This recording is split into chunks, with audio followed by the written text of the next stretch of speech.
乖乖乖，吃。好，看看吃的多好。哎呀，吃的真好。大家好，我是威廉，百安居大华府房屋管家的威廉。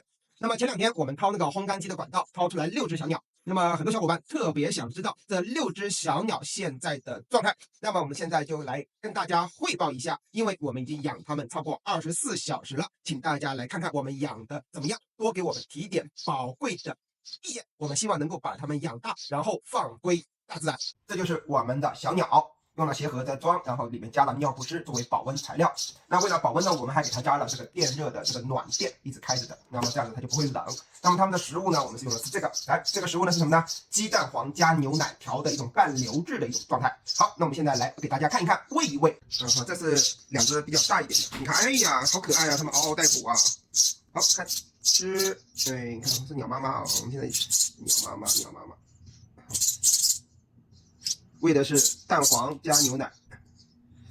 好，吃饱了啊，继续睡觉吧啊，乖宝宝。好，这边4只，来看一下。这4小只呢还没有起名字，没有兴趣的给它起个名字呗。好，看，哎，来乖，吃。好，看看吃的多好，哎呀，吃的真好。能吃才能长个儿，对吧？要健健康康的成长哦。